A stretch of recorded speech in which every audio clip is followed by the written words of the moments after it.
Welcome back, ladies and gentlemen. Force here with some more StarCraft 2 commentary. Today we'll be looking at a game between puCK and IdrA. This is going to be a Protoss versus Zerg, puCK versus IdrA here on the map Daybreak.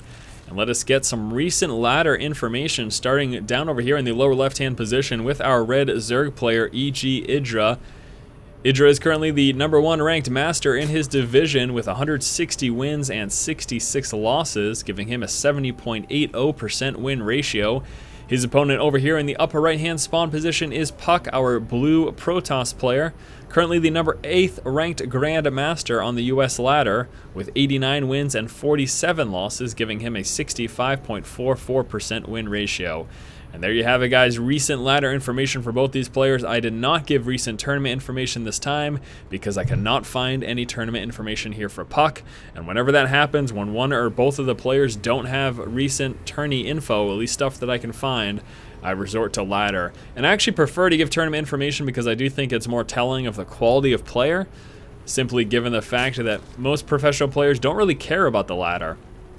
Most pro players spend a majority of their practice time off the ladder, and then they'll just throw in ladder games every so often. But, I mean, take a look at IdrA this season, 160 wins and 66 losses. I guarantee you he's played a hell of a lot more games than that, but they've just been off ladder. And that stuff obviously isn't really necessarily recorded so much. So there you go. And if you can find tournament information on puCK, please feel free to let me know where. I typically check Team Liquid for recent tourney information for players, and I couldn't find anything for puCK at all. And again, that's why I have resorted to just doing the ladder info. Now, puCK will be going with a Forge Fast Expand, deciding to go Nexus first and then dropping his Forge after, and likely to see him start in this direction and pull on over this way. It's just kind of the most probable, and it looks like he will be doing that as he moves with his probe, drops the Forge there, and then will continue to place buildings here with cannons behind it to defend himself against early wing aggression there from IdrA.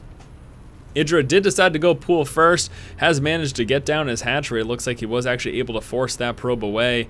We do have that one drone there, so he pulled down with 2 drones to harass that probe, force it away, and allow him to drop that hatchery. puCK now moving back in, confirming that expansion, now wants to move into the main and check to see the gas timings, if any.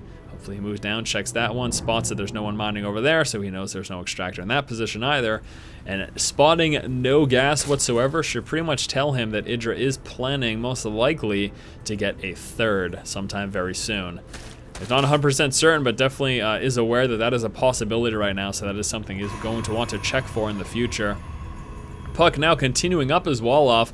Looks like actually instead of cutting it straight to the Nexus, he's going to go at a diagonal angle right here and fill it up in this direction. So a little bit different style of a wall off there, but doesn't make it any better or worse, at least in my eyes. I think that this should do quite fine for him.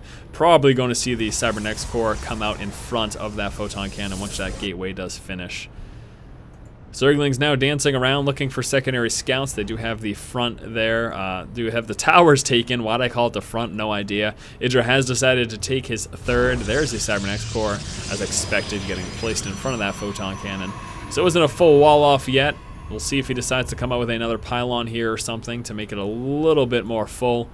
Is he gonna do, okay, there's gonna be another gateway. There you go, so that's a complete wall off right there. Forge, gateway, cyber core, and gateway. I'm a little concerned about this one being vulnerable to roaches from this angle. That's something that puCK is going to have to be aware of if IdrA decides to push against that wall. IdrA with still no extractors, really focusing on droning up as hard as possible. It's going to allow him to get this nice and saturated once this hatchery does complete. Overlord has scouted that wall off, hasn't checked it in a bit though. Would actually like him to move back in to try to get a little more information on that. He should be safe from any anti-air if he does move out now, but so I guess he's just gonna be chilling up there for the moment. That's a nice safe spot there for you Zerg players. You can see that the your opponent will not be able to see up into the high ground unless they get vision from an air unit or otherwise. But yeah, nice spot there for an Overlord.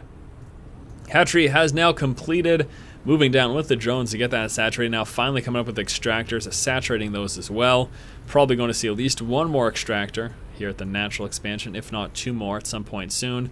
IdrA is really still focused on droning up with only 4 lings in play at the moment, 2 at the towers and 2 right out front here to see if puCK does decide to push.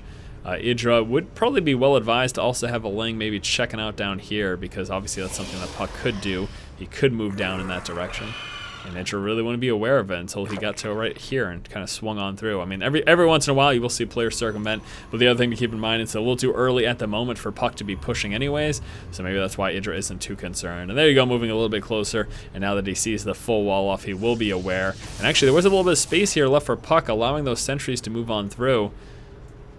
He's going to be placing a pylon right out front as well. Obviously, going sentry heavy is a good idea when you go with a forge fast 6-man build. It allows you to fend off units and aggression much easier by placing down some force fields. And also, when a push does eventually come, puCK will have these sentries nice and filled up with energy, and that's obviously another great thing to have. We are seeing puCK move into a very quick third here as well to match the third of IdrA.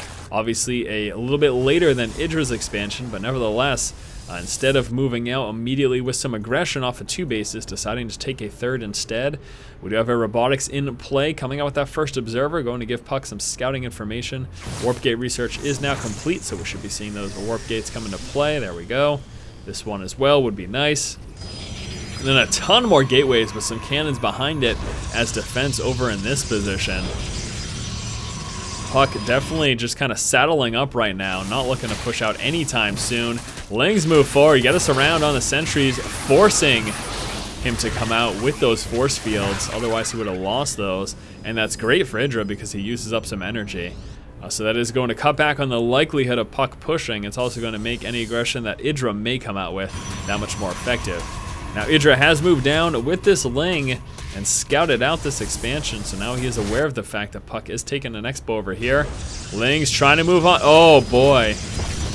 Might have had an opportunity to sneak in there, however puCK very wisely warping in a Zealot, preventing that from happening.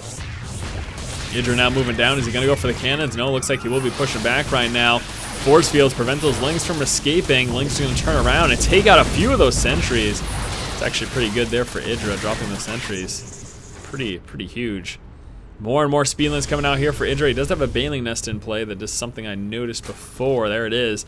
So he could come out with some Banelings here. He's got a bunch of speedlings chilling out front. Can't go in there yet because of that Zealot finishing the wall off. Lings move forward, trying to get a full surround. Another force field, again, trying to prevent those Lings from getting a wrap around the units and stop them from doing as much damage as they otherwise could. Again, some nice force fields. IdrA is still continuing up this aggression just with the speedlings. That's all he's got. Now he does have Overlord dropping in the works. This will allow him to get those speedlings inside of the main and completely bypass all these frontal defenses. Now is IdrA going to attempt a Baneling bust here? He's rallying up a bunch of these speedlings down over in this position. puCK right now with 0-1 upgrades, actually coming out with the shield level 1. Robotics bait coming out for those Colossus, as well as a Twilight Council. Ling's trying to push forward. Again, a couple of force fields preventing them from being able to enter. Good puCK. puCK saying he's playing terrible. But you know what? He's still defending, I guess. IdrA now moving into a fourth. Let's take a look at the resources loss. IdrA says, as terrible players are prone to do. Always the nicest of souls there, Mr. IdrA. puCK moving out with his Observer. I love the banter. I love the banter between players. It's a riot, it really is. Tons of Banelings coming out here for IdrA. 21 to be exact. Let's see if he is going to attempt a Baneling bust. We have these Overlords spotted over here. Not sure if that's 100% necessary or rather intended by IdrA. I don't know that he really meant to have these here. These are incredibly vulnerable. But I guess he does have the Overlord speed now, so it doesn't matter too much. Baneling's getting loaded up into those Overlords. Should be seeing a few Speedlings loaded up as well, unless he's going to be going for Baneling carpet bombs alone with Sans Speedling. Just trying to hit those resources, maybe bust a couple of buildings. IdrA spreading some creep over into this position. We do have this Colossus finally coming through. And actually, puCK opening up the wall. That is an interesting decision. Really didn't expect that, to be honest with you. Because that's actually kind of good for IdrA. This allows IdrA to stream in units much easier without having to worry so much about force fields. Still a full wall of force fields, preventing most of those Lings from getting through. Here come the Banelings dropping on top of puCK's units, but puCK with some nice unit spread, preventing a lot of that damage. Force field wall now dissipates for the most part, allowing a lot of IdrA's Speedlings to get through. We do also have an Overlord drop that took place over here. I apologize for missing that. Let's take a look at how much damage he was able to do. Kill off 11 workers. So not bad. puCK coming out with those Colossus now. IdrA also working his way up into a hive. Is still just focused on Speedling and Baneling, and that is it. Coming out with nothing else. Would really like to see some Corruptors to help with those Colossus. However, keep in mind that Baneling drops on top of Colossus are very effective as well as taking them out. You know, you prevent those force field walls from stopping your Banelings from getting up to the Colossus, and if you can just drop the Banelings on top, that can work pretty well. Alright, we do have a couple drops in action right now. Overlord moving into this position, as well as one moving over here into the main. puCK moving out with his forces, also taking an expansion here in the center of the map. It's a bit too much for just those Speedlings to handle, so he will be forced back at the moment. There's the Overlord chilling out over here, the other Overlord in this position. He's getting ready to move on in. And here we go. Baneling drop about to take place. Let's see. Yeah, puCK spots it. Warps in a few Stalkers, gets away with his workers, nice and safe. Drop also coming over here. puCK responds, does take a few hits. More Stalkers getting warped in now, up to 21 workers killed. That one wasn't as effective as the first drop that we saw. Still did manage to do a little bit of damage though. Transition here into Infestors, just for the fungal growth and infested Terrans.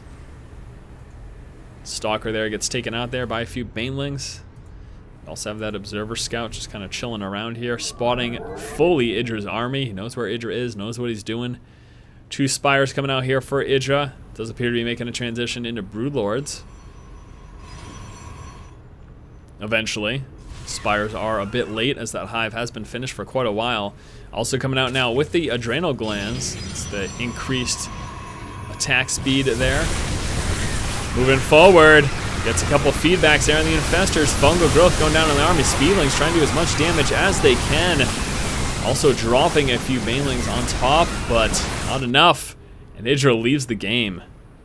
Alright my friends, thank you so much for watching this game between IdrA and puCK. Hopefully you did enjoy it. As bad as puCK played, IdrA ends up leaving the game after this engagement. Doesn't go so well for him. He took a couple of feedbacks. The Banelings and Speedlings were able to do a bit of damage, but with a nice spread of Colossus, that ground splash, able to take out most of IdrA's forces, and IdrA just says, you know what, forget it, and leaves. Thanks so much for watching. If you like the content, please subscribe, and as always, keep watching and keep owning.